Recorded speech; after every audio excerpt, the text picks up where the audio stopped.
সরকার শপথ নেওয়ার পরে 12 থেকে 13 দিন হচ্ছে। এই 13 দিনে তারা আমাদের এই দেশের নাগরিকদের জীবনের নিরাপত্তা তারা দিতে পারেনি। তারা আমাদের এই দেশের নাগরিকদের সম্পদের নিরাপত্তা তারা দিতে পারেনি। তারা আমার এই দেশের মা বোনদের ইজ্জতের নিরাপত্তা তারা দিতে পারেনি। আমরা দেখতে পেয়েছি নির্বাচন পরবর্তী 24 ঘন্টার মধ্যে সারা দেশে সহিংসতা। সেই ফেসিবাদী আমলে যেভাবে ভিন্ন পথের উপর যেভাবে আক্রমণ করা হতো, ঠিক একই কায়দায় নির্বাচন পরবর্তী সারা দেশে সন্ত্রাসীরা বাড়িঘর ভেঙে দিয়েছিল। নির্বাচন পরবর্তী 24 ঘন্টার মধ্যে আমরা 4টা লাশ পড়তে দেখেছি এবং একই সাথে সারা দেশে অসংখ্য মানুষের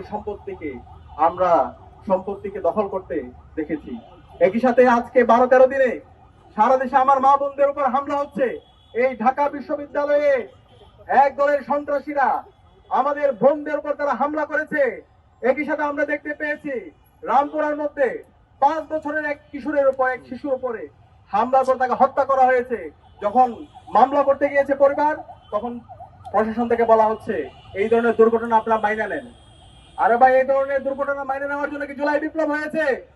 এত রক্তের মাধ্যমে যদি আমরা সেই ফেসিবাদী বয়ান শুনতে হয়, তাহলে আমরা ছাত্র সমাজ বেঁচে থাকতে আমরা এই ধরনের ফেসিবাদ বাংলাদেশে কায়েম হতে দেব না। পরবর্তীতে এলাকাবাসী যখন ঘেরাও করলো, এরপরে মামলা নেওয়ার পরে পরিবারকে ক্রমাগত হুমকি দেওয়া হচ্ছে মামলা তুলে নেওয়ার জন্য। এরপর আমরা দেখতে পেয়েছি নরসিংদীর মধ্যে ইতিহাসের বর্বরচিত ঘটনা, আইএমএ জাহিলিয়াতকে হার মানিয়েছে। আমাদের এক কিশোরকে 15 বছর বয়সী কিশোর, তাকে গণধর্ষণ করা হয়েছে। গণধর্ষণ করার পরে যখন সে বিচারের দাবিতে এলাকার বিএনপি নেতার কাছে গেল, পরবর্তীতে তাকে বিভিন্ন ধরনের হুমকি দেওয়া হলো এবং এরপরে ওই পরিবারের সামনে থেকে, তার বাবার সামনে থেকে তুলে নিয়ে গিয়ে তাকে হত্যা করা হয়েছে। আমরা এখন পর্যন্ত এই ঘটনার সাথে যারা জড়িত এবং যারা ইন্ধন জুগিয়েছে তাদেরকে দৃষ্টান্তমূলক বিচার আওতা আনতে দেখিনি। একই সাথে আমরা দেখতে পেয়েছি হাজারীবাগে এক শিশুকে হত্যা করা হয়েছে। এভাবে গাইবান্ধা থেকে শুরু করে বাংলাদেশের বিভিন্ন প্রান্তে আজকে মবের মাধ্যমে নাগরিকদের অধিকার হরণ করা হচ্ছে এবং জুলাইয়ের যারা বিপ্লবী আছে তাদেরকে হত্যাযজ্ঞ করা হচ্ছে। এবং এই খুনি হাসিনা যে গত 16 বছর বাংলাদেশে ফেসিবাদ কায়েম করেছে, গুম খুন আইনাগরের মাধ্যমে বাংলাদেশকে একটি অকার্যকর রাষ্ট্রে পরিণত করেছে এবং এই জুলাই বিপ্লবে আমাদের 2000 ভাই বোনকে শহীদ করেছে।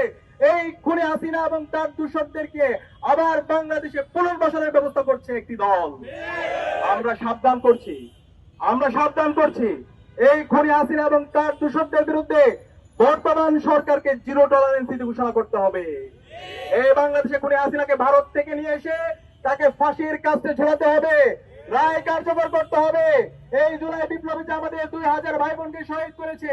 খুনি হাসিনার যারা মাস্টার মাইন্ড আছে, এই আওয়ামী লীগ, ছাত্রলীগ, যুবলীগকে এই বাংলাদেশে বিচারের আওতায় নিয়ে আসতে হবে। তাদের আর কোনো অফিস খুললে এই বাংলাদেশের ছাত্র জনতা প্রতিরোধ গড়ে তুলবে। এই বাংলাদেশে আওয়ামী লীগ কোনো রাজনৈতিক দল না, আওয়ামী লীগ হচ্ছে সন্ত্রাসী সংগঠন। এই আওয়ামী লীগ দেশের স্বাধীনতা সার্বভৌমত্বের জন্য হুমকি।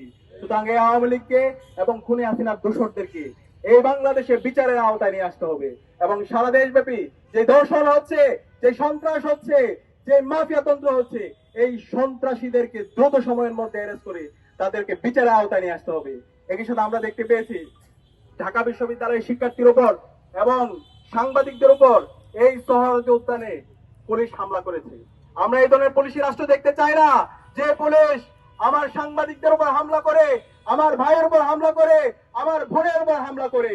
সুতরাং এই পুলিশের যারা এই নাগরিকদের উপর হামলা করেছে তাদেরকে বিচারের আওতায় নিয়ে আসুন।